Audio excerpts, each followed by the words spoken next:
What?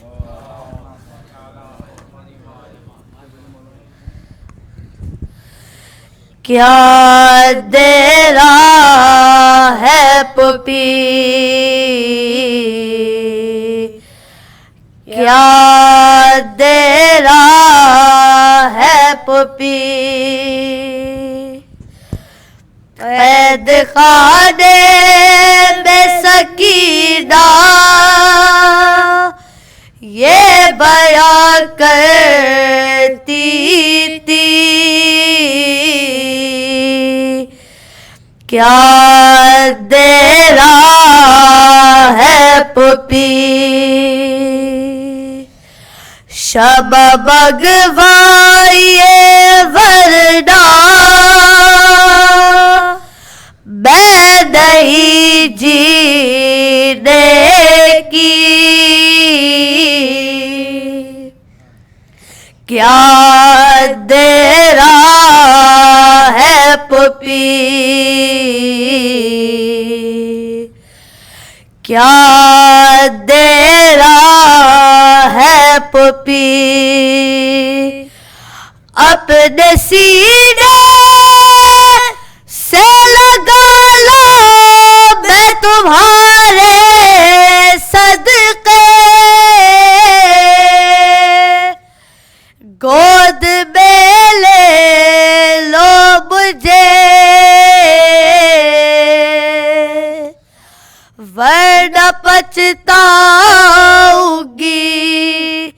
जिंदा न रहूंगी मैं कभी, क्या दे रहा है पुपी,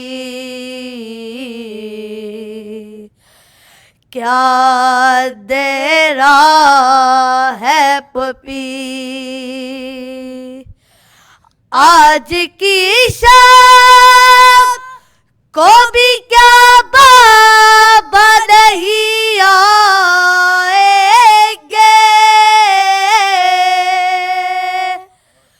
मुझको तर पाएंगे,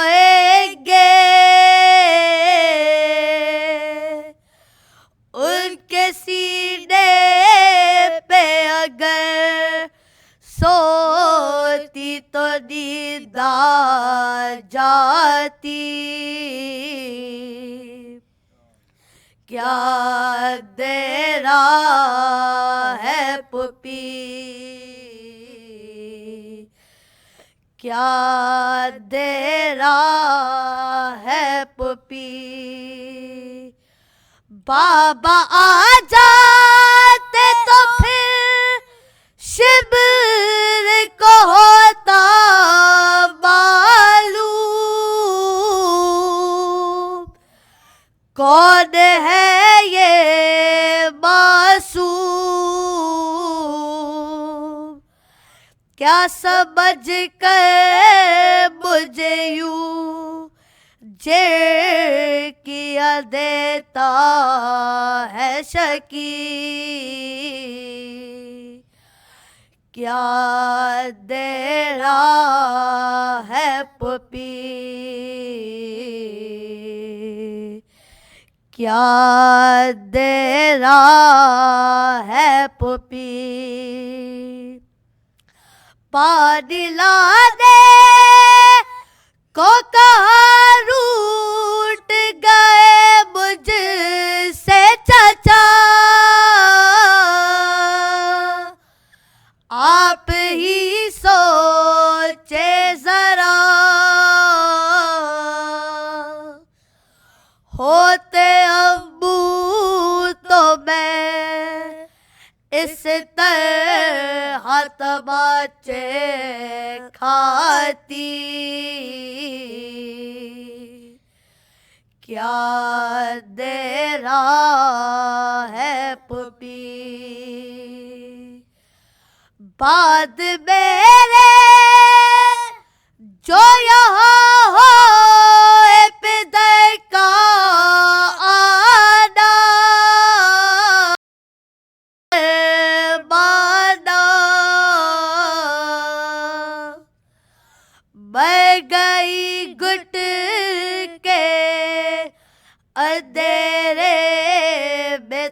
तुम्हारी बेटी क्या दे रहा है पुपी,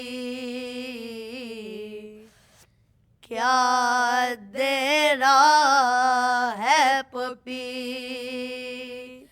शब बगवाइए वरना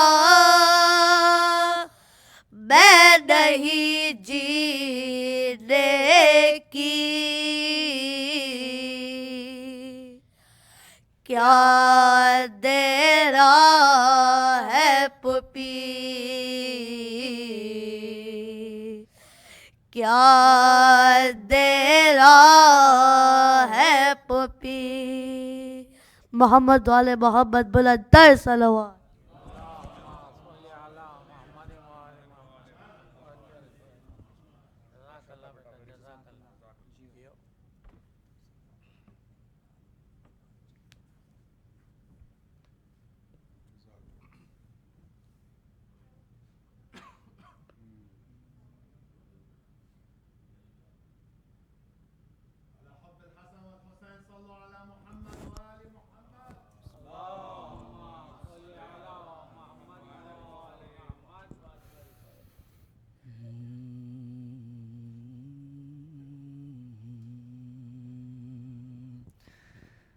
हुआ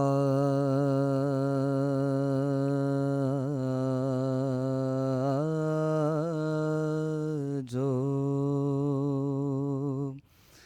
शाह के लश्कर में कहत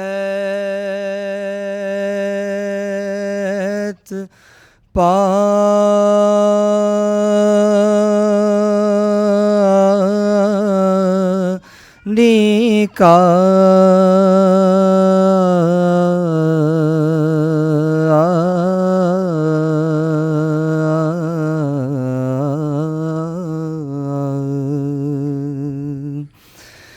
हुआ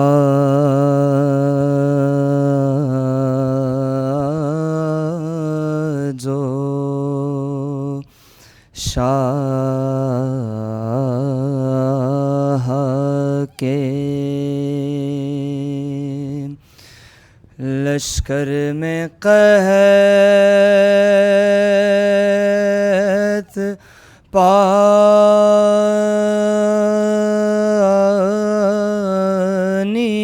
का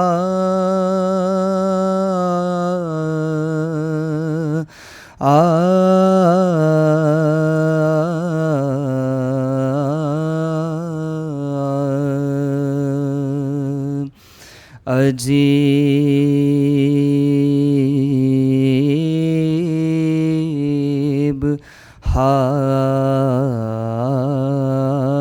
था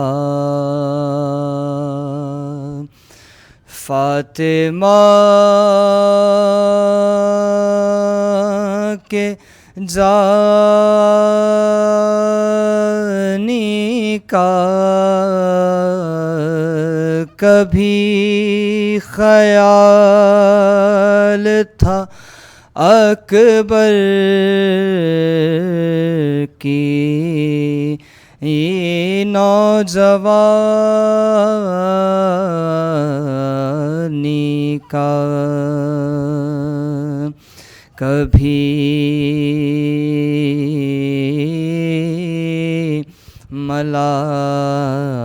मलाल था असगर की बेज़ुबानी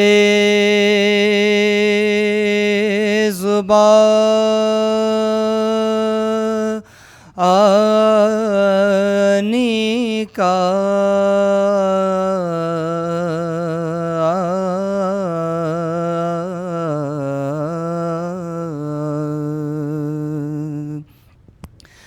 कभी बहन के लिए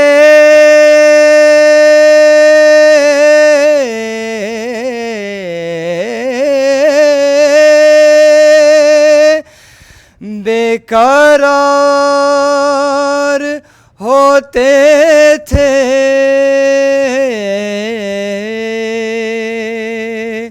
कभी सकीना का मुँह देख देख रोते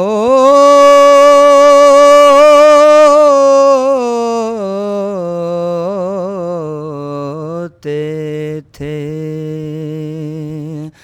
हुआ जो शाह के और मोहम्मद आले मोहम्मद सलावत।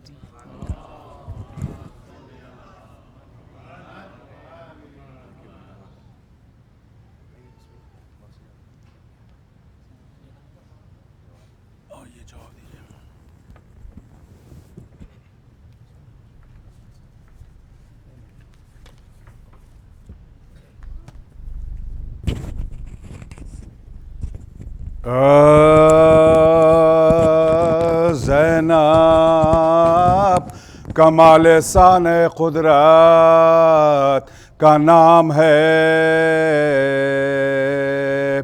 ज़ैनब जमाल रूह मशीयत का नाम है। ज़ैनब जलाल साहिब इज्जत का नाम है। ज़ैनब माले कार सदाकत का नाम है। ज़ैनब माले कार सदाकत का नाम है। ओ ज़ैनब है नाम अजरे रिसालत माप का। ज़ैनब है नाम मर्तबे बूतरा का। ज़ैनब है नाम मर्तबे बूतरा का। ओ ज़ैनब शूरे दिन पनाही का नाम है। ज़ैनब शुआए दीन इलाही का नाम है। ज़ैनब यजीदियत की तबाही का नाम है। ज़ैनब हुसैनियत की बकाई का नाम है। ज़ैनब हुसैनियत की बकाई का नाम है। ओ ज़ैनब है नाम अज़मते आले रसूल का। ज़ैनब है जुज़्व दीन के अक़ली रसूल का। ज़ैनब है जुज़्व दीन के अक़ली रसूल का। ओ ज़ैनब दिले हबीबे इलाही का चैन है। ज़ैनब नज़ीर फ़ातिह बदरो हुनैन है। ज़ैनब जनाब फ़ातिमा की नूर ऐन है। ज़ैनब शरीक कार इमाम हुसैन है। ज़ैनब शरीक कार इमाम हुसैन है। ओ ज़ैनब हुसैनियत के मुसलसिल किताब है। ज़ैनब यजीदियत का मुकम्मल जवाब है। ज़ैनब यजीदियत का मुकम्मल जवाब है। ओ ज़ैनब है गुल सिताने सियादत की पासबां। ज़ैनब है मुस्तफ़ा की शराफत की पासबां। ज़ैनब है कारवाने हिदायत की पासबां। ज़ैनब है हर नबी की नबूवत की पासबां। ज़ैनब है हर नबी की नबूवत की पासबां। ओ ज़ैनब की वालिदा है रिसालत के साथ साथ। ज़ैनब रहेगी जिंदा इमाम के साथ साथ। ज़ैनब रहेगी जिंदा इमाम के साथ साथ। ओ ज़ैनब वो जिससे मंज़िलत हाशमी रही। ज़ैनब वो शमा है जो हवा में समी रही। ज़ैनब सितम की जिस पना कोई कमी रही। ज़ैनब जिहाद राह खुदा में जमी रही। ज़ैनब जिहाद राह खुदा में जमी रही। ओ ज़ैनब की दरसगाह है बज़ में ग़मे हुसैन, ज़ैनब को है अजीज तो बस मातमे हुसैन, ज़ैनब को है अजीज तो बस मातमे हुसैन। ओ ज़ैनब है सोगवारे शहीदान करबला, ज़ैनब निगाहदार असीरान करबला, ज़ैनब सिपर्द शाम गरीबा ने करबला, ज़ैनब सुकून क़ल्ब बियाबान करबला, ज़ैनब सुकून क़ल्ब बियाबान करबला। ओ ज़ैनब तबर है हर सरे जल्लाद के लिए, ज़ैनब सिपर है बाकर और सज्जाद के लिए, ज़ैनब सिपर है बाकर और सज्जाद के लिए। ओ ज़ैनब दिले अली की तमन्ना का नाम है, ज़ैनब गज़ब की प्यास के दरिया का नाम है, ज़ैनब मुसीबतों के सरापा का नाम है, ज़ैनब शिकस्ता पहलू ज़हरा का नाम है, ज़ैनब शिकस्ता पहलू ज़हरा का नाम है। ओ ज़ैनब का जाए गंजे शहीदा बना है दिल, ज़ैनब के पास आई नए करबला है दिल, ज़ैनब के पास आई नए करबला है दिल। ओ ज़ैनब वो कम सिनी में जो मादर को रोई है, ज़ैनब वही जो फातह खैबर को रोई है, ज़ैनब ही है वतन में जो शब्बर को रोई है, ज़ैनब ही करबला में भरे घर को रोई है, ज़ैनब ही करबला में भरे घर को रोई है। ओ ज़ैनब के सामने ही थे खैमे जले हुए, ज़ैनब ने देखे खाक पे लाशें पड़े हुए, ज़ैनब ने देखे लाश पे लाशें पड़े हुए। ओ ज़ैनब भी है जो मंजिले दुश्वार में गई, ज़ैनब ही है जो बज़्म में सितमगार में गई, ज़ैनब ही है जो सर खुले बाजार में गई, ज़ैनब ही है जो शाम के दरबार में गई, ज़ैनब ही है जो शाम के दरबार में गई। ओ ज़ैनब ने अपने बाप का नक्शा छिपा लिया, ज़ैनब ने सर के बालों से चेहरा छिपा लिया, ज़ैनब ने सर के बालों से चेहरा छिपा लिया। ओ ज़ैनब ने काटे सब्र के दिन इम्तिहान के, ज़ैनब ने खुद ही काम किए पासबान के, ज़ैनब ही है ने दिखाए जो जौहर ज़बान के, ज़ैनब के शानों पर है नशारी, ज़ैनब के शानों पर है नशारी ओ ज़ैनब के ये नशान क़यामत ही कर गए, ज़ैनब के ये नशान वतन में, ज़ैनब के ये नशान वतन में उभर गए। ओ ज़ैनब ख़तीबे मिंबरे दरबार शाम है, ज़ैनब का खुतबा है कि अली का कलाम है, ज़ैनब शरीक मकसद शाह अनाम है, ज़ैनब वो जिसके बाप का अब्बास नाम है, ज़ैनब वो जिसके भाई का अब्बास नाम है। मज़लूमियत ही खातिले किरदार जबर थे अब्बास की बहन अलमदार अब्बास की बहन अब्बास की बहन सब्र थे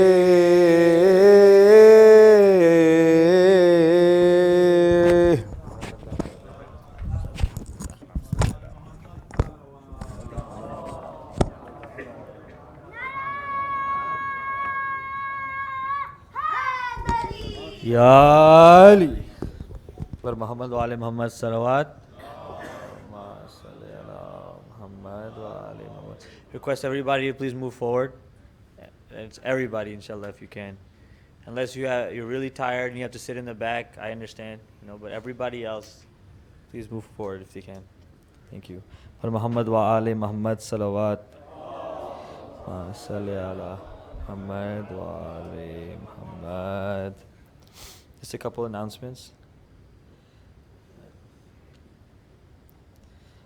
Again, the second annual Milwaukee Memorial March from Who's the Sand is going to be on Saturday, September 28th at 1 p.m.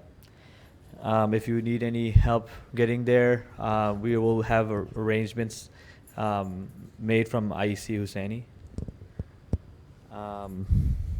Another announcement that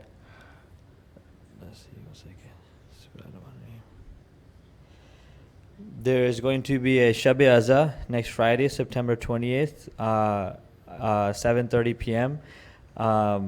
Guest, the Zakir is going to be Syed Muntazir Abbas Naqvi, Soos Khan Mukhtar Hussain Fatehpuri, and local reciters will also be there. Janab Ali Zaidi, Anjuman Razadaran Husaini will also be a part of the program. And also, yes, see once again. There is this children's Majlis for ages 0 to 8. It's going to happen at the residence of Brother Mason at 1618 Far Hills Drive, Bartlett, Illinois, on November 2nd, from 11 a.m. to 1 p.m. You can sign up. You can contact Sister Vanita Hussain. You can sign up if you would like to recite, read poetry, Salam, Marcia, Noah. This is going to happen on November 2nd, 2019.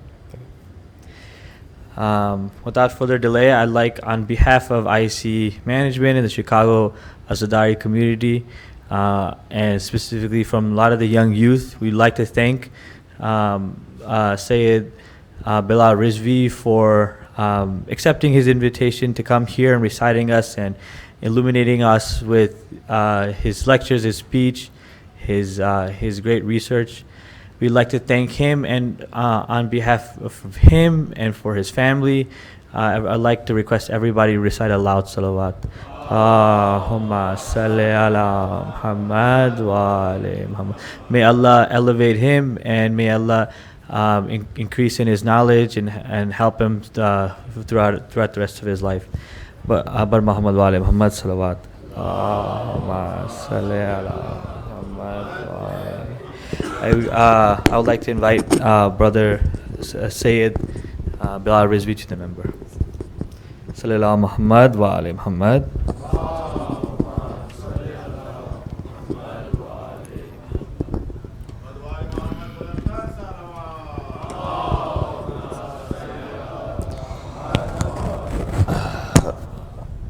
رحم الله من قرأ سورة الفاتحة. بسم الله الرحمن الرحيم.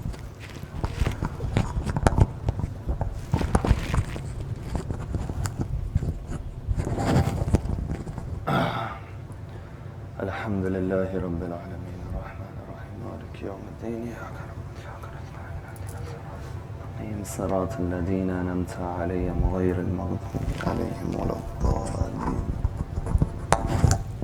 صلوا على محمد وآل محمد. أعوذ بالله من الشيطان الرجيم. بسم الله الرحمن الرحيم.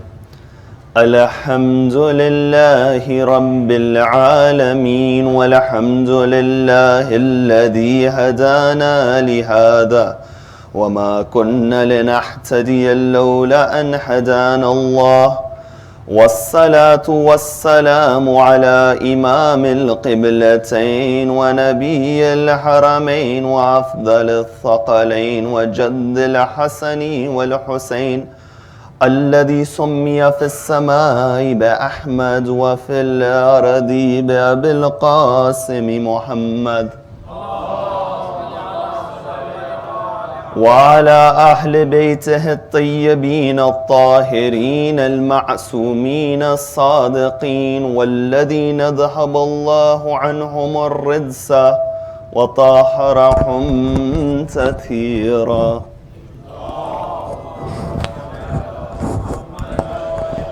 اللهم صل وسلم وزد وبارك على صاحب دعوة النبوية والصولة الحيدرية والعصمة الفاطمية والحلم الحسنية والشجاعة الحسينية والعبادة السجادية والمآثر الباقرية والآثار الجعفرية والعلوم الكاذمية والحجج الرذبية والجود التقوية والنقاوة النقوية والحيبة العسكرية والغيبة الإلهية اللهم عجل فرجه وسهل مخرجه أما بعد فقد قال الله في كتابه الكريم بسم الله الرحمن الرحيم ويسألونك عن ذي القرنين قال سأتلو عليكم منه ذكرا صدق الله العلي العظيم.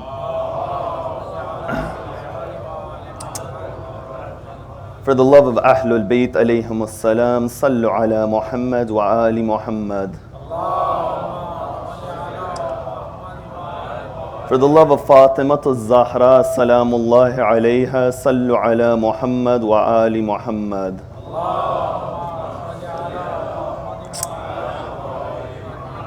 For the hastening of the reappearance of the master of our time, a louder salawat ala Muhammad wa ali Muhammad.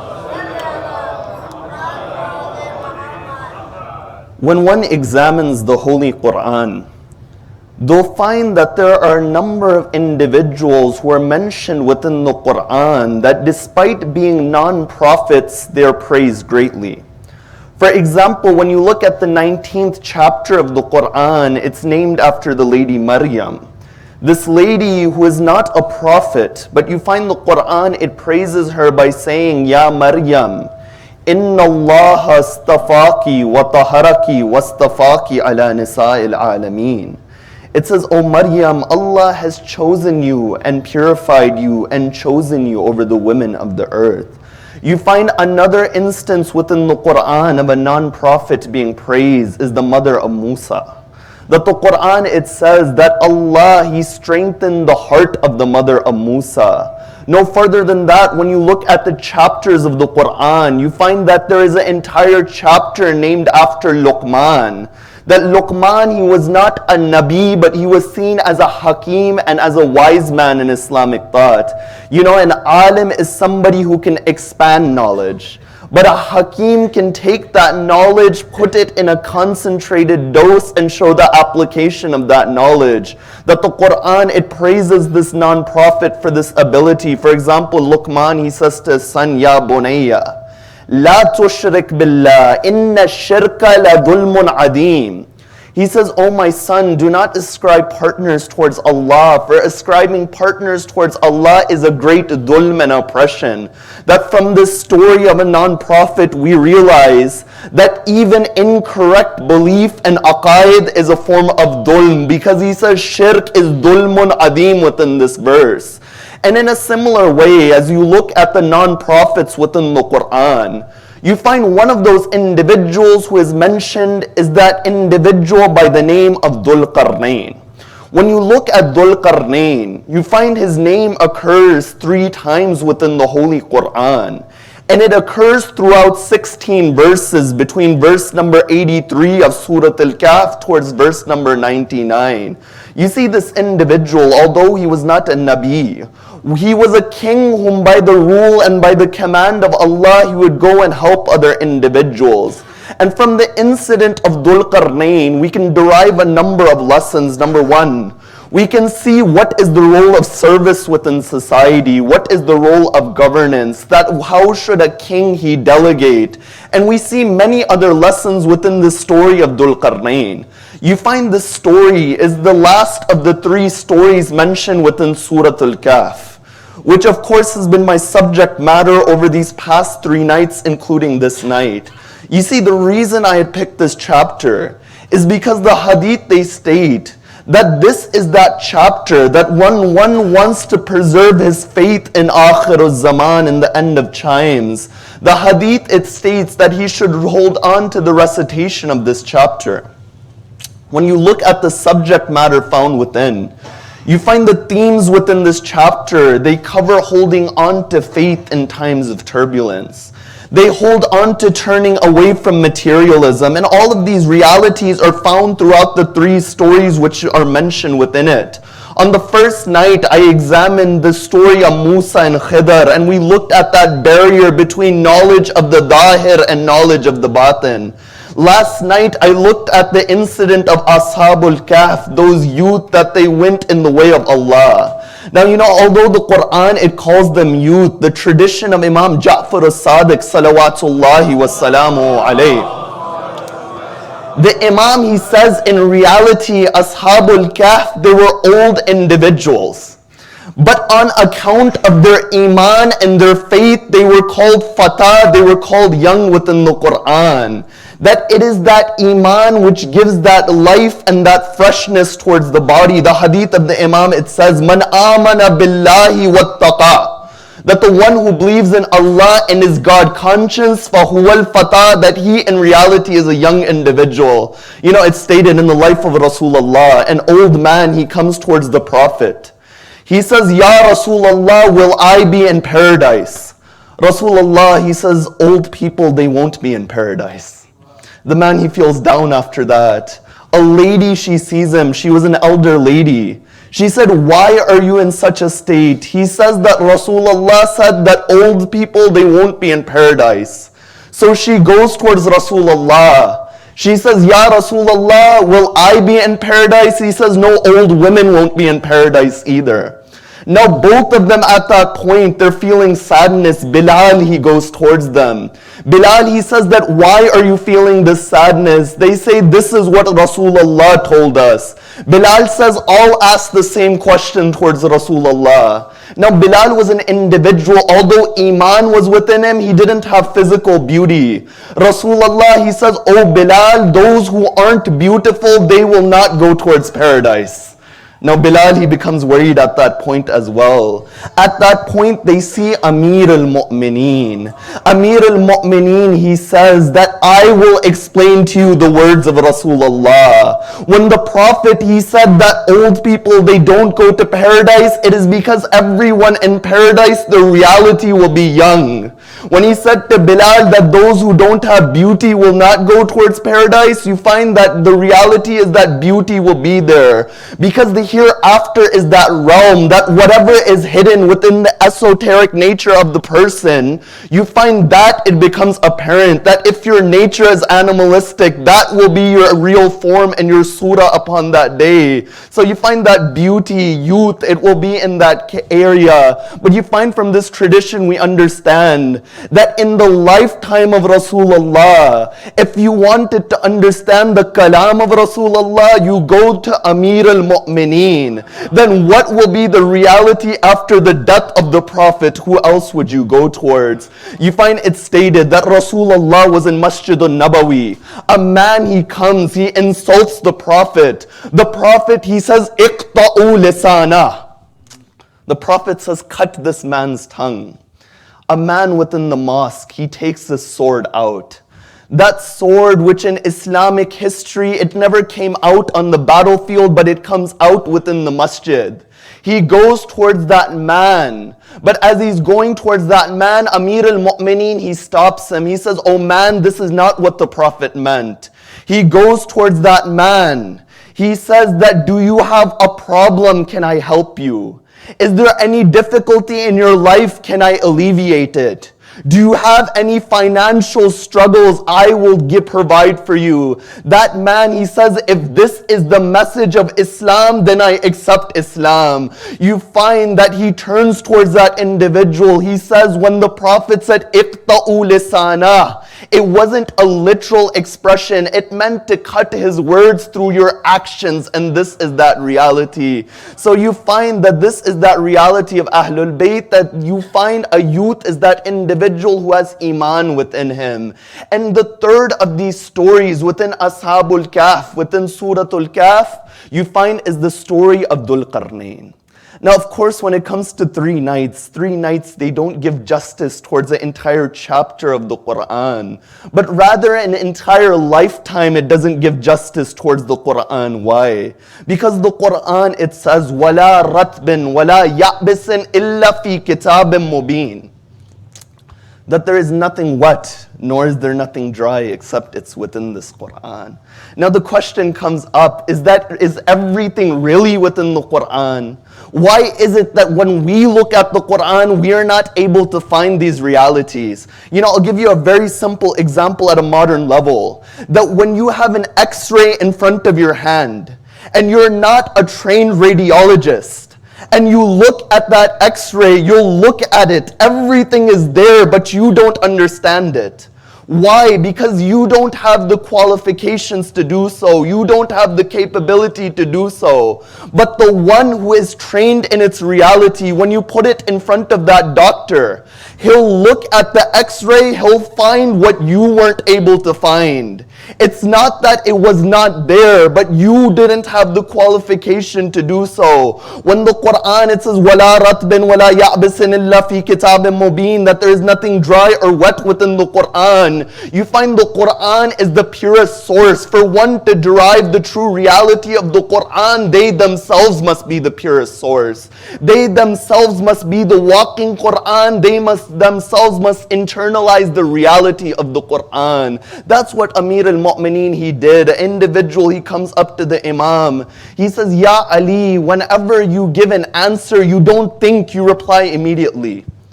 The Imam says to him, that how many fingers do you have on your hand? He replies, "I have 5 fingers. He says, "Why did you reply immediately?" He said, "Because my hand is in front of me. I can always witness that reality." The Imam, he says, in the same way, all of reality is in front of Ali ibn Abi Talib. That you find that there is a connection between the Quran, which is called the Kitab al-Tadwini, the compiled book, and the existence of existence, which is Kitab al-Taqwini, all of reality. That if you want to spread the Quran, it's all of existence. If you want to compile existence, it's within the Quran. But if there is an entity that is Qur'anun Natiq, you find both of those realities are within them. So the point is being that we don't have those qualifications. But then how do we increase our understanding of the Qur'an? You find from the first level, to unlock these inner secrets and realities, the first stage is tafakkur and tadabbur, reflecting and pondering. The Quran, it says, أَفَلَا يَتَدَبَّرُونَ الْقُرْآنَ أَمْ عَلَىٰ قُلُوبِهِمْ أَقْفَالُهَا. That do they not ponder over this Quran, or is there a lock upon their heart?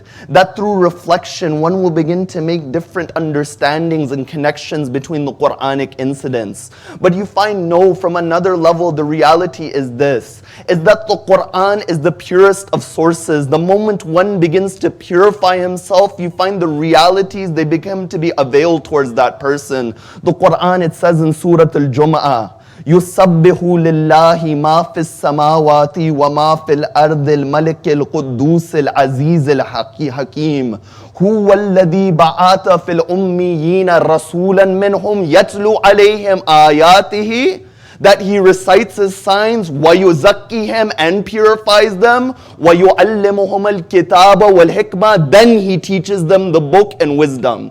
The first step of the Prophet is that he gives them those signs by which one accepts the reality of God. But before he teaches them the kitab and the reality of the book, he purifies them. Because it's only through that, the realities of the book, they become a veil towards that person.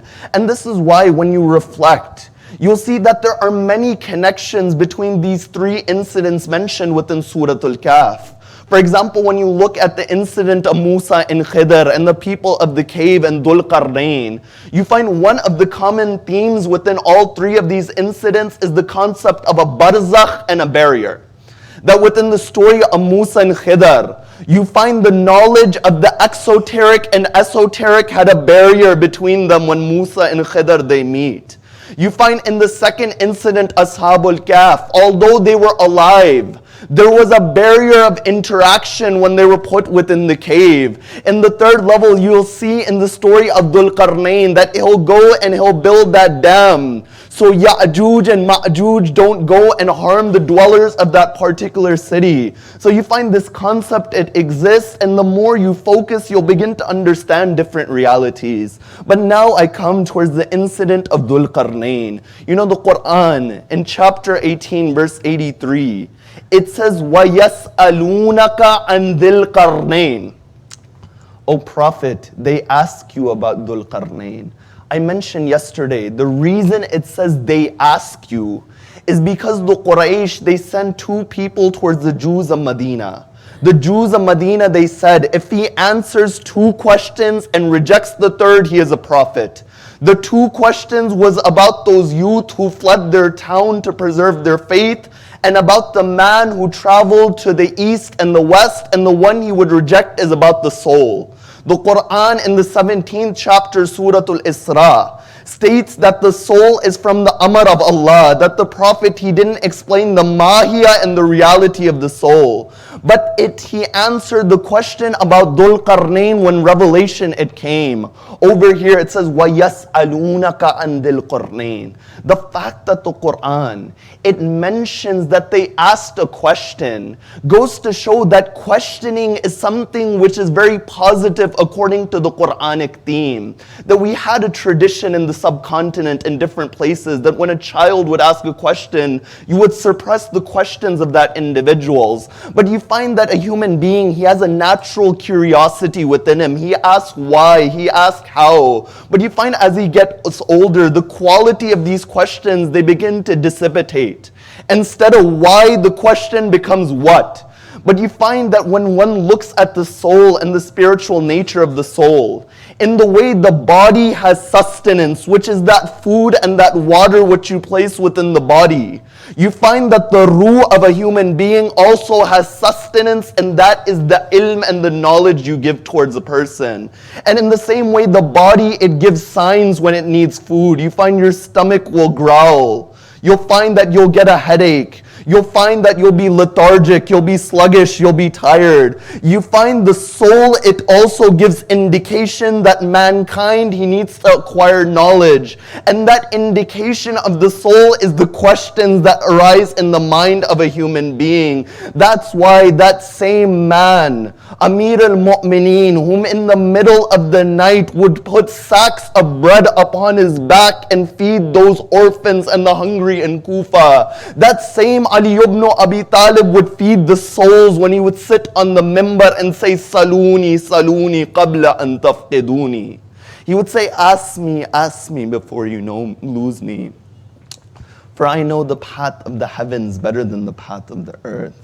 You know, it's unfortunate that these individuals, they wasted this opportunity when the man who had the knowledge of the qalam and the lawh mahfud was speaking, but instead you had individuals like Sa'd bin Abi Waqqas who would say that how much hair is upon my head and my beard. Amir al-Mu'mineen would say towards that individual, even if I told you, how would you confirm it? But he says, the one thing I will tell you is that for every hair upon your head and on your beard, there is a shaitan, for that son within your house will be the killer of my Hussein. You find this is that reality. The Quran, it encourages people to ask questions, but let it be of a positive nature. So it says, وَيَسْأَلُونَكَ عَنْ ذِي الْقَرْنَيْنِ قَالَ سَأَتْلُ عَلَيْكُمْ مِنْهُ ذِكْرًا. The Prophet says that I will give from his story a reminder. He doesn't say that I will give the entire incident of Dhul-Qarnayn. You know, the Quran is a book of hidayah. That although science is in the Quran and history is within the Quran and complex thought is within the Quran, at the end of the day, the goal of the Quran is the guidance of mankind. You find that Rasulullah, he says over here that I will only give those portions of the incident of Dhul-Qarnayn that are relevant to the life of a human being. You know, many people when they examine this incident, they talk about the identity of Dhul-Qarnayn historically. For example, Ibn Sina and Fakhruddin Razi would say he's Alexander the Great. But you find many modern scholars based upon modern findings. They'll say, for example, Allama Tabatabai in Makarim Shirazi in its famous Tafsir al-Amtal or Tafsir al-Namona in Farsi and Urdu, he says that it is not Alexander the Great, but it is Cyrus. But you find the reality is this, that whoever it is, our goal is to take guidance from the story, not fall into the trap of only understanding the historical nature of the personalities. That's why the Prophet says, Minhu dhikra. I'm only giving that which is relevant towards you. Now when you look at the name Dhul-Qarnayn, there are two realities in this name. The fact that it says Dhul-Qarnayn, it gives a sense of duality. And when it says the word qarn, you find the word qarn has two meanings. Either it means a very long time, because a century in Arabic is called qarn, or it means a horn. The first reason which has been offered as to why this individual is named Dhul-Qarnayn is because this individual was struck upon his head 2 times. Imam Muhammad al-Baqir salawatullahi wa salamuhu alayhi. Imam al-Baqir states that Dhul-Qarnayn, he went to a group of people and they struck him upon the head. But then he went a second time and he would have 2 marks upon his head. Another reason why they said that he was named Dhul-Qarnayn is because he traveled to the east and the west of the world. That the sun, we say in Arabic, qarnu shams, the horn of the sun. What this means is the extremity of the sun, and that is the west and the east, these spots from where it sets and where it rises. The reason he is called Dhul-Qarnayn is because he traveled to both extremities. No, the third reason they said why he's plausibly called Dhul-Qarnayn is because he would have a horn, he would wear a crown, he would have a type of headgear. And on that headgear there would be 2 horns coming from it. He was called Dhul-Qarnayn. But you find when the Quran, it speaks about him, in the next verse, in verse number 84, it says, Inna makkanna lahu fil ard. وَآتَيْنَاهُ مِنْ كُلِّ شَيْءٍ سَبَبًا فَأَتْبَعَ سَبَبًا. It says we established him upon this earth. And we gave for him a means towards every single thing, and he followed the means. You find within these verses, the lesson that we derive is that every single thing within this world has a cause and effect. That we live in a world of sabab, of wasta, of intermediation, of different realities to achieve our goals. When it describes Dhul-Qarnayn, it says that not only did he have ability, but he was given that cause and that pathway to carry out his ability. You find many times in life a person has skill, but he doesn't have the means to go out and display that skill. And sometimes he's given opportunities in life, but he doesn't have the capabilities to live up to those opportunities. You find Dhul-Qarnayn is an individual that he had both of these realities and he made most of those realities. You find that when Khidr, he departs from Musa, he gives advice towards Musa. He says, "Oh Musa, never close a door that you can't open. And never open a door that you can't close." Highlighting to maximize your potential, a person makes the most of the opportunities he's given, and this is the reality of Dhul-Qarnayn. After that it says, he reached that spot where the sun would set. It says wajadaha. He found over there taghrabu ala aynin hamiyah.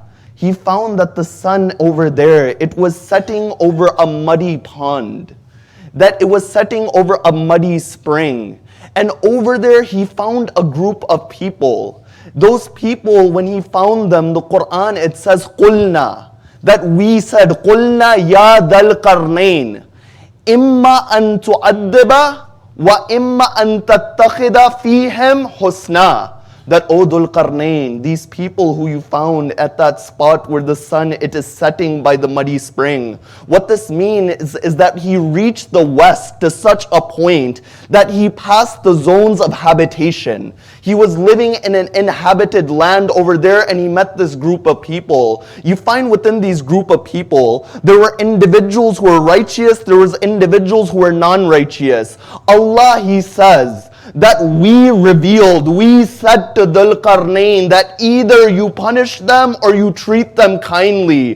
The fact that the Quran over there says qulna, that we said to Dhul-Qarnayn, is daleel that Allah can reveal unto a non-prophet. But this type of ilham is within the qalb, within the heart of a human being. You know, I remember Hisham ibn al-Hakam, he goes to Imam as-Sadiq. He says, "Oh Imam Ja'far as-Sadiq, often when I discuss with those who are against your affairs, O Imam, a thought, it comes into my mind that I didn't prepare for that thought." The Imam, he says, "Oh Hisham ibn al-Hakam, the words were yours, but we are the ones who placed it within your heart, O Hisham. O Hisham, may Ruh al-Quds always support you." You find we have hadith that state that this Ruh al-Quds, this spirit, that whenever anyone writes poetry in the praise of Muhammad and Ali Muhammad, they have this inspiration within them. The hadith, they state this reality. So you find the Quran, it says, qulna, we gave unto the heart of Dhul-Qarnayn. Now you find that Dhul-Qarnayn, he was given an option with these people. Either he can punish them or he can treat them with kindness. Dhul-Qarnayn in the next verse, he says, amma man dalama, as for those who are oppressive, fasawfa yu'addibuhu, will punish them. And he says, as for those who are kind, who were righteous and who had iman, what will we do is that they will have a great reward and we will speak to them with kindness. You find this goes to show when you have a government structure in society that you don't treat those who are wrongdoers and those who are virtuous at the same level. Amir al-Mu'mineen, he says to Malik al-Ashtar in his letter, he says, "Oh Malik, that when you appoint governors, don't appoint those governors who are part of the evil regimes before you. For you can find people like them in view and ability who don't share with them in vices." Then he says, "Oh Malik, do not treat the virtuous and the evildoers as the same. For this will lead those who do ahsan and good to stop doing good. And it'll encourage those who do wrong to continue to do wrong." This is why when Ali ibn Abi Talib, he becomes the governor, you find when he becomes the Khalifa, the Imam, he removes all of the governors from the previous regime. The Imam, he gives the khutbah. He says, all of the money that you've taken from the Baytul Mal unjustly, I will take it back. Even to the point that if your fathers had paid the dowries of your mother with that money, I will take that money back. You know, the people, they began to say, all of these governors from the previous regime, that how can we live in a society like this? You find Muawiyah, he would write towards Amir al-Mu'mineen criticizing him for his actions. He would say, "Why did you remove my people?" The Imam would say, "Who is your family and who is my family?" He would say to them that there were other people who were killed on the day of Uhud, but it was my uncle who was Sayyid al-Shuhada. He said there were other people whose arms were cut, but it was my brother who was Ja'far al-Tayyar. He says, "Oh Muawiyah, if you speak about your forefathers, remember this one line. That sword which I used to kill your forefathers in Badr and Hunayn, Muawiyah, that sword is still with me, O Muawiyah." Then he says, "O Muawiyah, even when a lion becomes old, a lion, he remains a lion. He doesn't begin eating grass." The Imam, he shows his reality, that whatever it took to establish justice and to make sure dhulm was away, the Imam, he carried that out. You know, it's mentioned that the Imam, he had a sandal which was ripped. He says, "Oh Ibn Abbas, how much is this worth?" Ibn Abbas, he looks at it. There's a hole in the front. There are patches all over. He says it's worth nothing. The Imam says, "This is worth more to me than the entire Khilafah."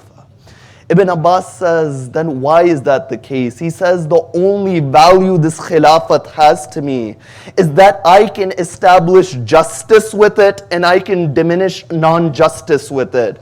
This is that reality the Imam, he showed. He shows that when you have a godly government like Dhul-Qarnayn he did, it is based upon the concept of Tawheed. You know, I remember in the Battle of Jamal, a man, he comes towards the Imam. He says, "Ya Amir al-Mu'mineen, is Allah one?" It's stated at that point, the people, they jump towards that man. They say, "Do you not see the heart of Amir al-Mu'mineen is divided," meaning he's busy? What time is this to ask this question that we're in the middle of the battle? You're asking, is Allah one? The Imam, he gives a reply which shows the world view of Ali ibn Abi Talib. The Imam, he states that what he is asking is what we want from the people. The Imam goes to show that his every movement was for the sake of the ma'rifat of Allah. That battle on that day was for the sake of the ma'rifat of Allah. And this is why Shaykh as-Saduq, when he finishes the conversation, this narration in Kitab al-Tawheed, you find that upon the battlefield, Amir al-Mu'mineen, he gives one of the most phenomenal discourses about the unity of God. He says, "Oh man, right now I will explain to you." You know, to sit on a mimbar and explain is something else. To stand in the middle of the battlefield and to explain is something else. The Imam says, when you say Allah is one, two aspects of this are appropriate, two aspects of this are non-appropriate. He says, ask for that which is not appropriate. When you say Allah is one and you mean that He is one in the sense of He is not two, then this isn't appropriate. But فَمَنْ لَا تَانِي لَهُ لَا يَدْخُلْ فِي بَعْبِ الْأَعْدَادِ. He says the one who doesn't have a second cannot be counted numerically. He says ask for the second. If you mean Allah is one of a species, one of a type, this is something which is incorrect. Then he says, "Oh Imam, then what is the true nature of Allah being one?" You find the Imam, he says, when you say Allah is one, this means that nothing can be like Him. There cannot be a second like Him in any way. And the second thing is that He is not divisible but in wujud, by the intellect or in any form of reality. You find Ali ibn Abi Talib shows that although I am governing society, I am following the Quranic principles. And you find Dhul-Qarnayn's incident, it shows what these Quranic principles are. So Dhul-Qarnayn, he says that these people which I found in the West, those who are righteous, I will give them leeway, and those who are wrongful, I will punish them. It says after that he goes towards the east, that this individual, he spends his life journeying. It says that when he goes towards the east, that spot where the sun, it rises, meaning he travels very far in the eastward direction, he meets a group of people that the sun, it would shine over them and there was no covering between them and the sun. Imam Ja'far as-Sadiq states, salawatullahi wa salamuhu alayhim. The Imam, he states that these were a very primitive people in the sense that they did not know how to make houses and they did not know how to sew. Because of that, their skin, it had become very dark. Dhul-Qarnayn, he went there to help those individuals. You see, those individuals that work in the cause of Allah, we see from the incident of Dhul-Qarnayn, he goes to the west to help. He goes to the east to help. That a reality of serving Allah is to serve the creation of Allah. That's why on the 11th of Muharram, when those people on the army of Umar bin Saad, they were looking at the wounds on the body of Sayyid al-Shuhada, they saw that there were bruises on the back of the Imam. They said, "O Zainul Abidin, what are these marks upon the back of your father?" The Imam, he replies by saying, these are those bruises that when my father, he would carry the food for those who are misfortune, he would carry it upon his back. These are those bruises over there. You know, it's stated, a man, he knocks at the door of Sayyid al-Shuhada. He says, oh Imam, I need something. You know what the Imam does? He opens the door. Without showing his face, he sticks his hand out. They said to him afterwards, Ya Yabna Rasulullah, O son of the Prophet, why did you not show your face? Why did you stick your hand out in this manner? He says that that man was humiliated when he asked me. I did not want to show my face towards him to humiliate him farther. You know, this is that household of Ahlul Bayt. You know, they went towards Ali ibn Abi Talib. They say, Ya Ali, who is more akram? Who is more generous, you or Hatim al-Ta'i? You find Hatim al-Ta'i had become a legend in Arabia for his generosity. They say, Ya Ali, who is more generous, you or Hatim? The Imam says, tell me about the generosity of Hatim. He says the generosity of Hatim al-Ta'i is this, is that when somebody would knock on the door of Hatim, the house of Hatim would have 7 doors. It was a large complex. Hatim, he would give from the first door. And then when that man would go to the second door, he would cover his face so they don't see the face of Hatim, and he would give at the second door. And he would go to the third and the fourth, fifth, sixth, seventh, and this is how Hatim would give. They say, Ya Ali, who is more generous, you or this Hatim al-Ta'i? The Imam, he looks at that man. He says, oh man, know this fact. I would have given so much at that first door, he wouldn't have to go towards any other doorstep. That when you come to the door of Muhammad and Ali Muhammad, you don't need to go towards any other doorstep. You don't have to go towards any other reality. You know, when you look at those individuals like Dhul-Qarnayn, those individuals were inspired in a godly way. They would go and they would serve society. You know, I'll give you one more example. It's stated that Musa, oftentimes, Allah would reveal unto Musa, and Musa, he would go help other individuals. That at that point, Allah, he says, oh Musa, one of my akrab, one of my individuals, one of my servants who is very close towards me, he is buried, he is not buried. The people of the town, they didn't bury him, go and bury him. Musa, he goes towards that town. He says towards them, that was there a very pious individual in this town, somebody who was righteous? Allah had commanded me to bury that individual. They say, no, there's no such person in this town. They say, no, check, because Allah, he revealed towards me. They said, there is no righteous person, but there is one person. He was a sinful individual. So when he died, we didn't bury him. He was so sinful that we threw his body in the trash. At that point, Musa has a thought that maybe this is that individual who was qareeb, who was close towards Allah. He says, oh Allah, is this that individual? Allah says, Musa, this is that individual. Musa says, oh Allah, the townspeople, they say he was a sinful person. Why is he your close individual? You find Allah says, oh Musa, yes, he was sinful. They're not lying, they're truthful. But oh Musa, there is one act which he did in his life that I like that act so much, I forgave every other sin because of that act. Musa says, Ya Allah, what is that act? You find Allah, he says, Kullama nushirat at-Tawratu, that whenever the Tawrat was open, وَنَذَرَ ila ismi Muhammad, and he would see the name of Muhammad within the Torah, قَبَّلَهُ وَوَدَأَهُ عَلَى عَيْنَيْهِ, that he would kiss the name of Muhammad, he would put the name of Muhammad upon his eyes. Because of this ishq for Muhammad that he had, I had forgiven every other sin that this individual would do. So you find this is that reality, that Musa, he went to the town to serve Allah. Dhul-Qarnayn, he traveled to the west, he traveled to the east. But now a point it comes, that as he's going through a mountain pass.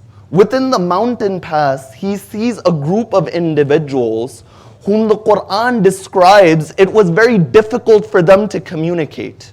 Their language skills were very primitive. So they say towards Dhul-Qarnayn in sign language according to the hadith or different ways. It says, قَالُوا يَا Dhul-Qarnayn إِنَّا يَأْجُوجَ وَمَأْجُوجَ مُفْسِدُونَ فِي الْأَرْضِ. He says, O Dhul-Qarnayn, these two tribes of vicious people, Imam as-Sadiq would say Ya'juj and Ma'juj, Gog and Magog. These were tribes that would come and they would raid these individuals. They would destroy the structure of their society. You find that these individuals, they cause corruption on earth, they say towards Dhul-Qarnayn. They say, O Dhul-Qarnayn, if we give you kharjan, that if we give you a tax, can you make baynana wa baynahum sadada? Can you make a barrier in between? You find Dhul-Qarnayn, he replies by saying that I don't want your wealth, but all I want from you is your support. That Dhul-Qarnayn, he goes to show when you help other individuals, it's one thing to help them, but it's another thing to give them a skill as well. That he wanted their society to flourish, so he said, no, assist me. So you know what they did? At that point within the mountain pass, they brought iron blocks. They began to put iron blocks over there. After that, Dhul-Qarnayn says, no, bring firewood. They brought firewood in the gaps in between the mountains and the iron. They placed that, they began to burn it. After that, you find all of the iron, it began to melt onto each other. Then Dhul-Qarnayn, he says, let's pour molten copper over it, and you find a dam, it was built between those people and Ya'juj and Ma'juj. At this point, when Dhul-Qarnayn, he completes his journey, he says, Hada rahmatun min Rabbi. He says, this was the mercy of my Lord. He shows that the one who acknowledges the path of Allah, he recognizes that everything is a tawfiq from Allah. It is a divine grace from Allah. And this incident of Dhul-Qarnayn, I mentioned this story of Surah Al-Kahf and Musa and Khidr. This entire chapter was linking towards Sayyid al-Shuhada. You know what the incident of Dhul-Qarnayn it shows?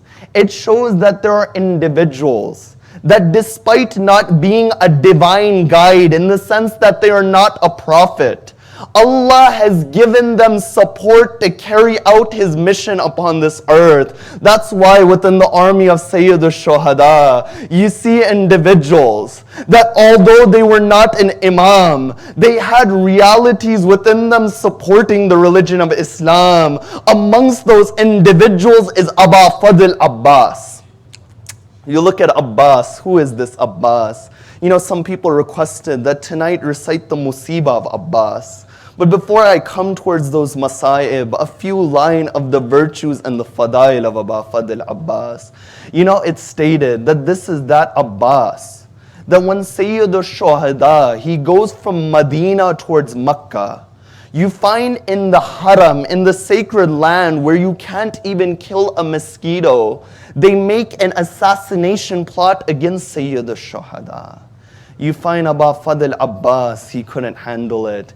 History records that on the 8th of Dhul Hijjah, Aba Fadl Abbas, he goes on top of the Kaaba. He did something which only Abu Dhar or Bilal or Amir al-Mu'mineen did at the conquest of Makkah. When Bilal, he goes on top of the Kaaba, he looks towards Rasulullah. He says, Ya Rasulullah, when we were in Medina, we would face Makkah when we would call the adhan. That, oh Rasulullah, I'm on top of the Kaaba, which direction should I face? Rasulullah, he says, oh Bilal, if you want to face a direction, then face my direction. For Rasulullah is that spirit of the Kaaba. You know, it's stated upon that day that Aba Fadl Abbas, he goes on top of the Kaaba. He points towards the Kaaba. It says, Ashara bi yadihi ila baytillah. That he points towards the Kaaba. He says, Alhamdulillahi alladhi sharrafa hada bi qudume abihi. He says, all praises belong to Allah, who honored this house with the feet of his father. He doesn't say, biqudume abi. He doesn't say with the feet of my father. But when you look at the humility of Abbas when referring towards Sayyid al-Shuhada, he says with the feet of his father. And it's stated that he points towards the Kaaba and he says what? He says, Alhamdulillah alladhi sharrafa hada. There are multiple traditions that state that when Ahlul Bayt would explain something, oftentimes they would point towards that reality. It's stated on the day of Uhud, when that man said, Mata Muhammad, Muhammad had died. And people, they began to go into chaos. Amir al-Mu'mineen, he raised the hand of Rasulullah. He said, Hada Muhammad, Hada Muhammad, Hada Muhammad. He said, this is Muhammad. I would think to myself, that why did he say it 3 times? But then you remember the verse of the Quran that says, Hal jaza'ul ahsan illa al-ahsan. That for every good there is good in return. A day it came, didn't it, on the day of Ghadir, when Rasulullah, he raised the hand of Amir al-Mu'mineen. He says, Man kuntu mawla fahada aliyun mawla, fahada aliyun mawla, fahada aliyun mawla. So you see Aba Fadl Abbas, he stands on top of the Kaaba. He uses this word hada, and he says with the feet of his father. He doesn't say bi wujude abihi. That why does Abbas say with the feet of Amir al-Mu'mineen, not with the existence of Amir al-Mu'mineen? It's because Abbas is reminding them that by the precincts of the Kaaba, there is that maqam where the feet of Ibrahim are there. The Muslims, they recognize the position of the one who built the house, but they didn't recognize the position of the one who saved the message of the house. He says, Alhamdulillah alladhi sharrafa hada bi kudumi abihi man kana bil amsi baytan asbaha qibla. That house which as of yesterday was just a house, but after the coming of Amir al-Mu'mineen, it became the Qibla of the Muslims. Abbas, he doesn't say that Amir al-Mu'mineen was honored with his birth within the Kaaba, but rather it was the Kaaba which was honored with the birth of Ali ibn Abi Talib. He says, Man kana bil amsi baytan asbaha qibla. He says to them, he says, Ayyuhal kafaratul fajara. He says, O disbelievers, O open sinners. That where's Abbas saying this? He's saying this when there are people wearing the ihram in front of him. When there are people going to Hajj in front of them. He shows towards those people that if you neglect the position of Hussein, if you are trying to kill the grandson of the Prophet, what is the point of this Hajj? Then he says, Atasudduna tariq al-bayt li imam al-barara? That you're trying to stop the path of the house towards that imam who has goodness within him. Man huwa ahakku bihi min sa'ir al-bariya wa man huwa adna bihi. The one who has a greater haqq and right upon this house than the rest of creation. And the one who is the closest towards this house. Then he says, وَلَوْلَا حِكْمُ اللَّهِ الْجَلِيَّةِ. And if it wasn't for the apparent wisdom of Allah, وَأَسْرَارُهُ الْإِلِّيَّةِ, and the secrets of his causation, وَإِخْتِبَارُهُ الْبَرِيَّةِ, and the fact that he has to test the creation, لَطَارَ الْبَيْتُ إِلَيْهِ قَبْلَ أَنْ يَمْشِي لَدَيْهِ. The house of Allah would fly towards Sayyid al-Shuhada. Before the Imam, he walks towards the house.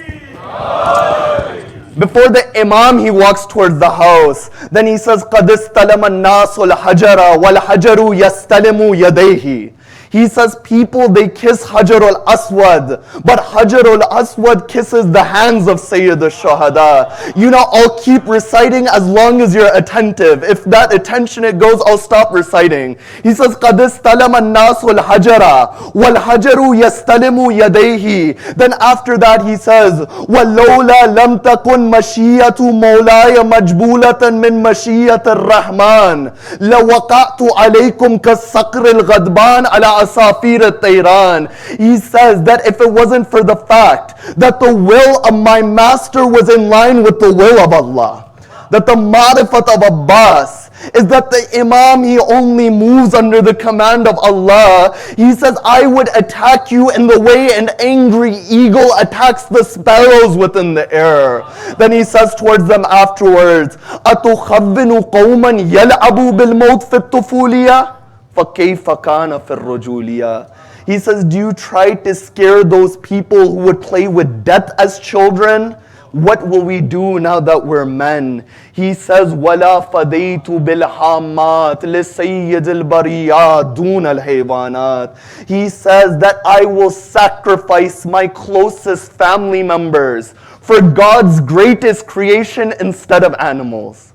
That why does Abbas say this? The reason Abbas he says this is that when people they go to Hajj and they go to Mina, they sacrifice animals at that maqam. Abbas he says, the one who is the spirit of the Kaaba, I won't sacrifice animals for him. I'll sacrifice my closest family members. After that Abbas he says, Hayhat fanduru tum manduru. He says, be aware, look and look again, once isn't enough. He says, mimman sharibul khamar wa mimman sahibul hawdi wal kautar. He says, what is the status of the one who drinks alcohol? And what is the status of the one who is the owner of the pool of kautar? He says, wa mimman fi baytihi al-ghavani as-sakran wa mimman fi baytihi al-wahyu wal-Qur'an. He says, what is the status of the one that there are drunken singers within his house? And what is the status of the one that revelation and the Qur'an it came within his house? Then after that he says, وَمِمَّنْ فِي بَيْتِهِ اللَّهَوَاتُ وَالدَّنَسَاتُ. Where is the one that there was distraction and diversion within his house? وَمِمَّنْ فِي بَيْتِهِ وَالتَّطْهِيرُ وَالْآيَاتُ. And what is the status of the one that the verses of the Qur'an and purity was within his house? He says after that, وَأَنْتُمْ قَدْ وَقَعْتُمْ فِي الْغَلْطَةِ الَّتِي وَقَعَتْ فِيهَا قُرَيْشٌ لِأَنَّهُمْ أَرَادُوا قَتْلَ رَسُولِ اللَّهِ صَلَّى اللَّهُ عَلَيْهِ وَآلِهِ وَأَنْتُمْ تُرِيدُونَ قَتْلَ ابْنِ بِنْتِ نَبِيِّكُمْ. He says you are making that same mistake that Quraysh they made when they wanted to kill the Prophet of God. And you want to kill the son of the daughter of the Prophet. Then what is the Imam referring to? Hazrat Abbas, he's referring that there were multiple attempts that were made on the life of Rasulullah. It's stated when Rasulullah was returning from Tabuk. When they were returning from Tabuk, he was going through a mountain pass called Aqaba.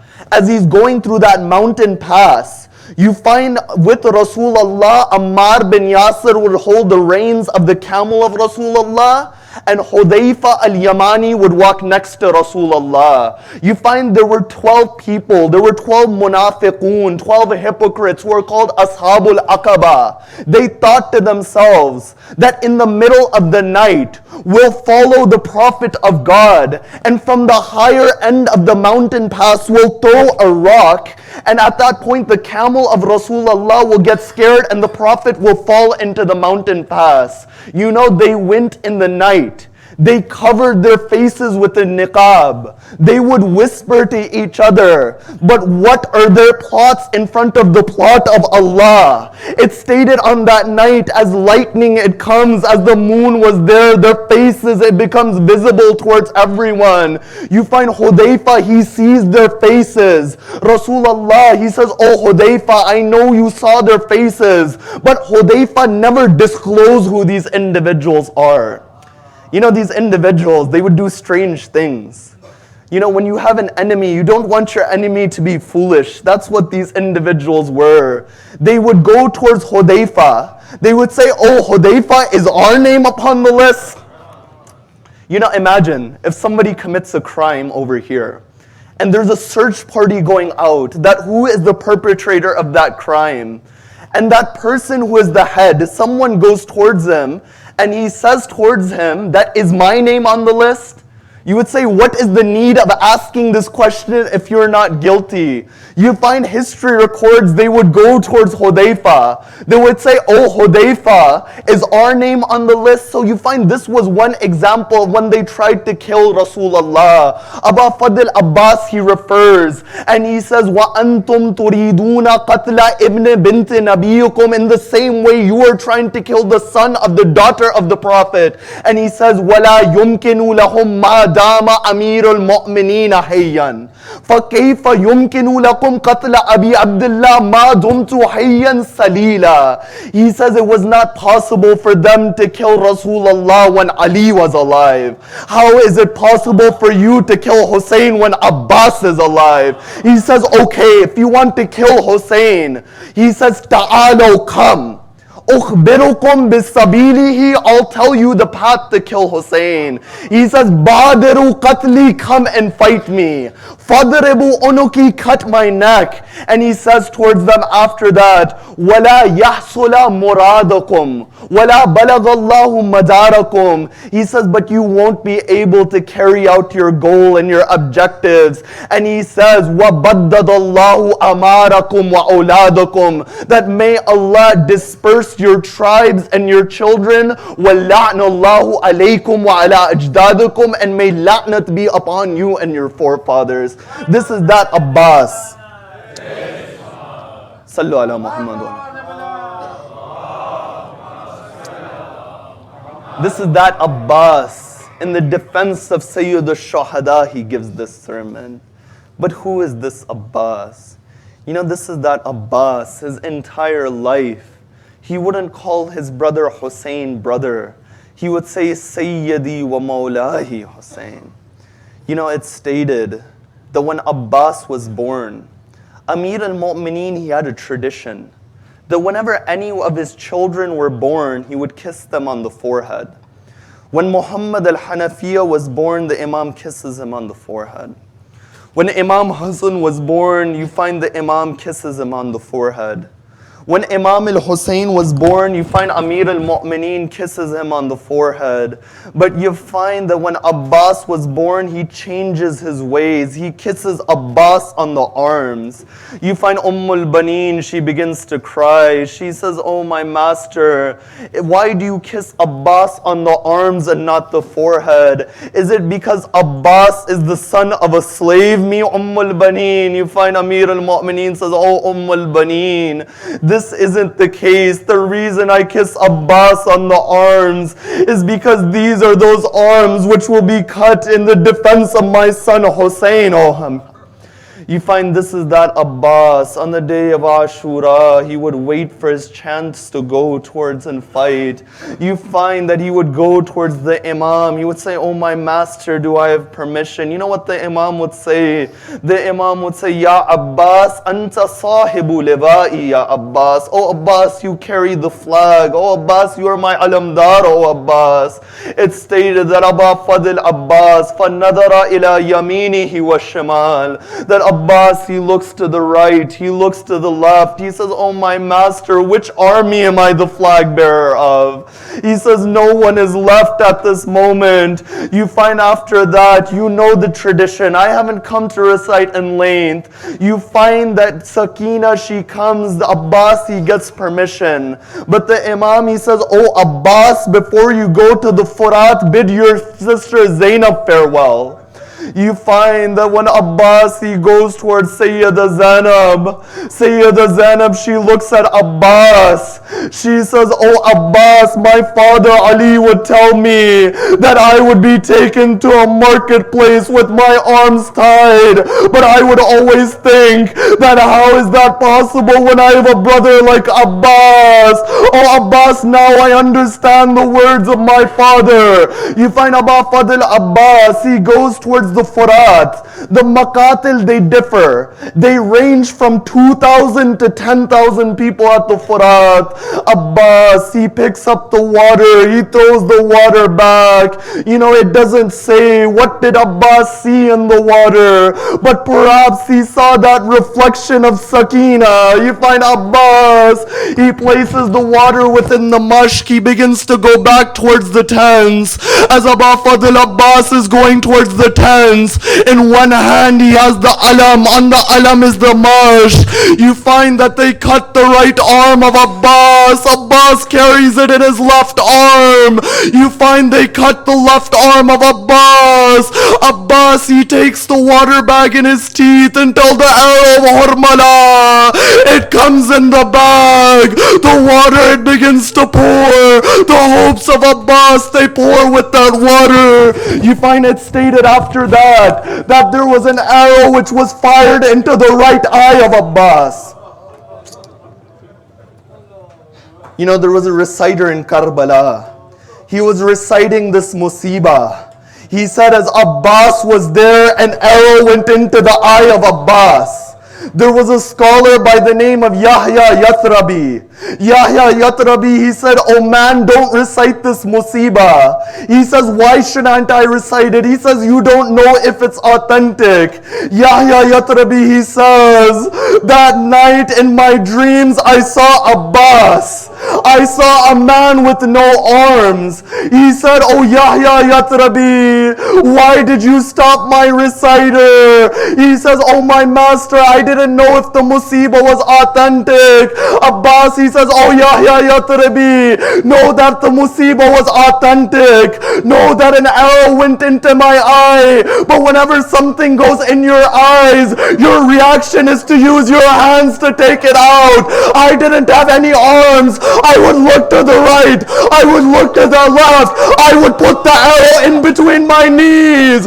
Using my knees, I pulled that arrow. I've left the musibah. I've left the musibah. The mother of Abbas wasn't in Karbala. A day it came when the mother of Abbas heard the musibah of Abbas. You know, it's stated when this caravan, it reaches Medina, Bashir, he begins to say, Ya Ahla Yatrib, La muqama lakum biha, Qutil al-Husayn fa'admu'i midraru. He says, oh people of Yatrib, this isn't a place worth living, for Hussein has been killed, and the tears, they come from the eyes. You know, when this call was made, al-Banin, she heard the call of Bashir. She took an asa. She took the son of Abbas Fadl with her. She goes towards Bashir. She says, oh Bashir, which Hussein has been killed? Bashir, he says, the son of Ali Hussein, the son of Fatima Hussein, the grandson of Rasulullah Hussein. Banin, she says, oh Bashir, I don't believe you. Bashir, he says, why? She says, Lord, oh Bashir, how is it possible that when my Abbas was there, Hussein... Bashir, he says, oh Bibi, Abbas was killed first, then Hussein was killed. She says, you don't know my Abbas. How is it they killed my Abbas? Bashir, she says that a sword, it struck the head of Abbas. You find Banin, she says, oh Bashir, how could Abbas not stop a sword? You find at that point, Bashir, he says, oh Bibi, Abbas, he didn't have any arms. The riwayat, it says, Banin, she falls on the floor of Medina. She says, oh Bashir, answer one question. Whenever anyone falls, they use their hands to break their fall. My Abbas didn't have any arms. Was it the chest of Abbas? Was it the face of Abbas? Ala la'natullah ala al-qawm al-zalimin. Raise your hands. You know, you have arms to raise. Raise your hands through the right of Abbas. That wherever the followers of Ahlul Bayt are in difficulty, help them. Ya Allah, wherever they are sick and ailing, through the right of Imam Zainul Abidin, cure them. Ya Allah, wherever they have any hajat that are to their benefit, granted towards them. Ya Allah, hasten the reappearance of the master of our time, Matam Hussein.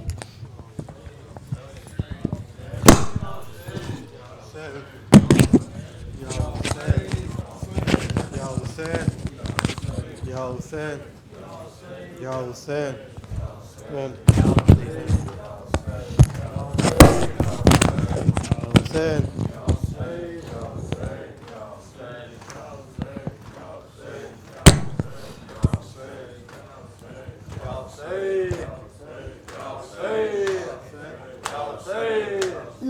تخطى أرجلنا واليدين نتغذى سيدي يا حسين.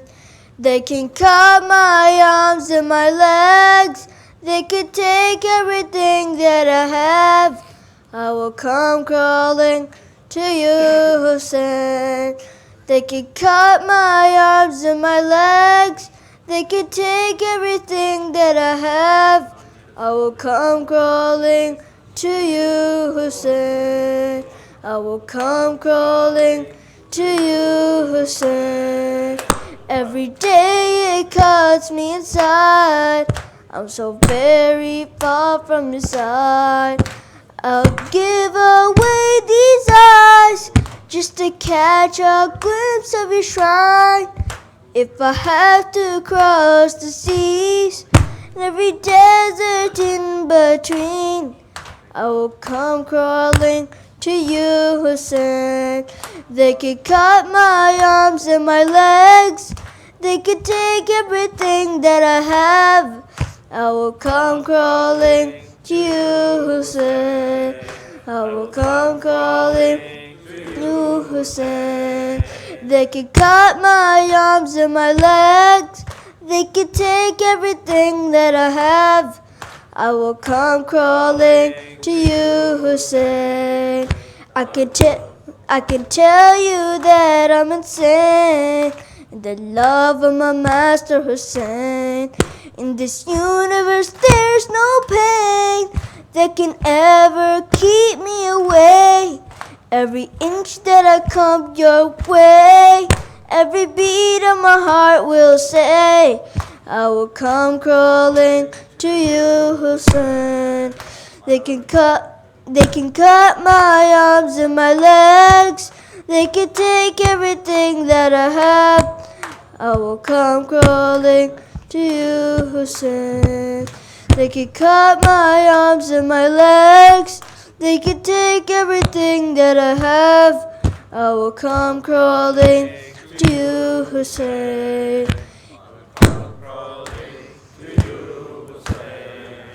If I lose my family and friends, and my life's coming to an end, if I lose my feet and hands, if I can no longer stand, if I stumble 1,000 times, if the journey's 1,000 miles, I will come crawling to you, Hussein.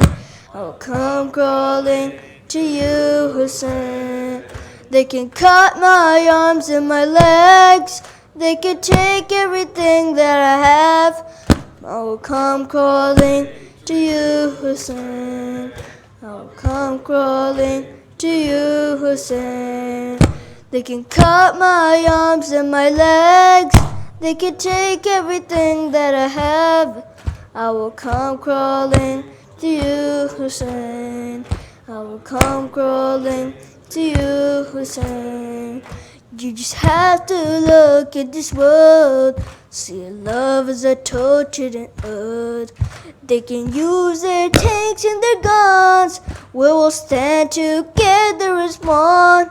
They can tear us limb from limb, but our soul will say from within, I will come crawling to you, Hussein.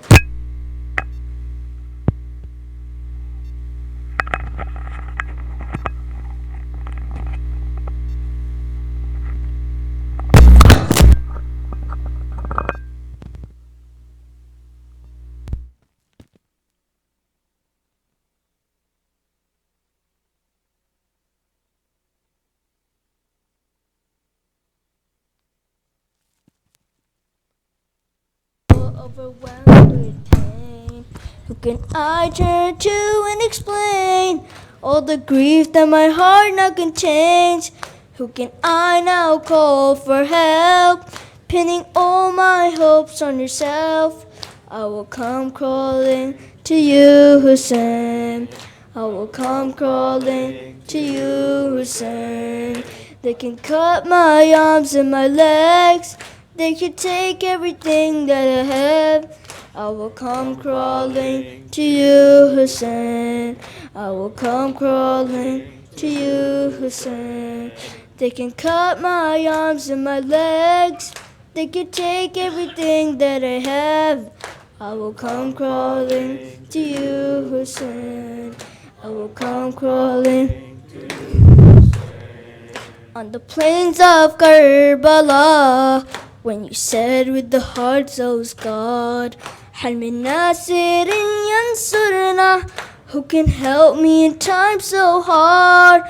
Falling from the cart to the floor, Ali Asghar gave this call. I will come crawling to you, Hussein. I will come crawling to you, Hussein.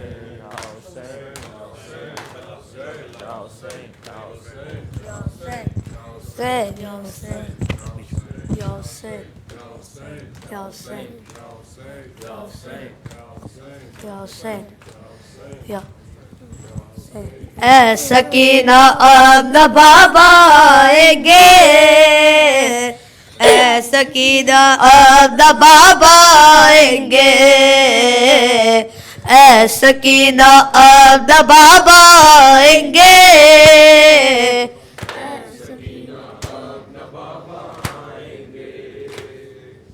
Sakina अब न बाबा आएंगे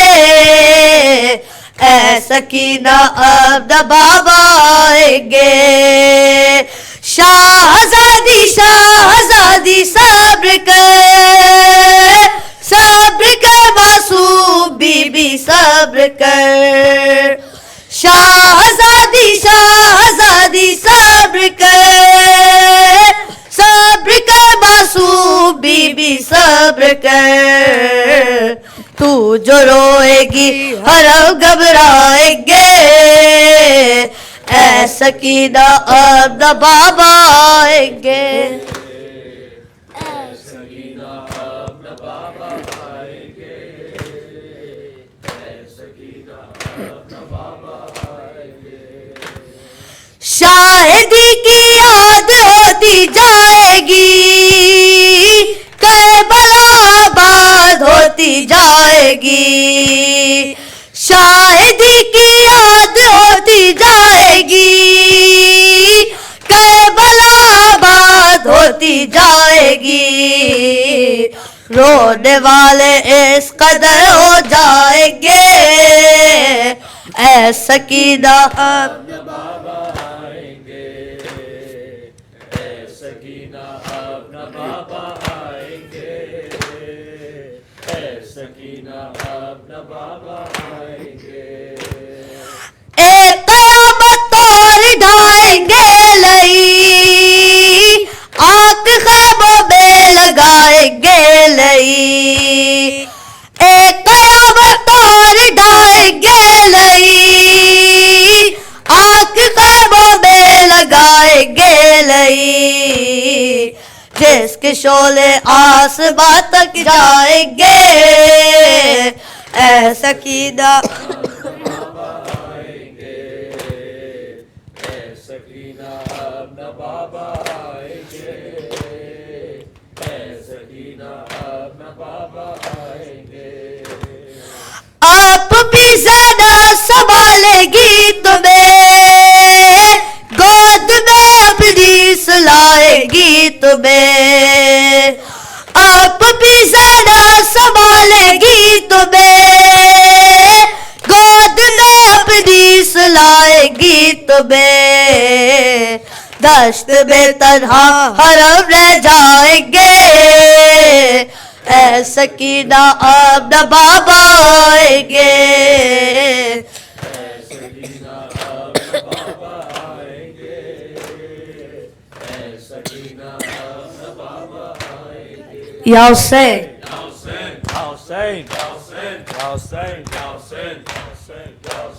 पर मोहम्मद वाले मोहम्मद सलावत السلام عليك يا رسول الله خاتم النبيين. السلام عليك يا أمير المؤمنين ووصي رسول رب العالمين. السلام عليك يا فاطمة سيدة النساء العالمين. السلام عليك يا حسن بن علي المجتبى ناصح الأمين. السلام عليك يا أبا عبد الله. السلام على الحسين وعلى علي بن الحسين وعلى أولاد الحسين وعلى أصحاب الحسين. السلام عليكم ورحمة الله وبركاته. السلام عليك يا غريب الغرباء. السلام عليك يا معين الضعفاء والفقراء. السلام عليكم ورحمة الله وبركاته. السلام عليك يا مولاي يا صاحب الزمان. السلام عليك يا شريك القرآن وكعبة الإيمان. عجل الله تعالى فرجك وسهل الله تعالى مخرجك وظهورك. السلام عليكم ورحمة الله وبركاته.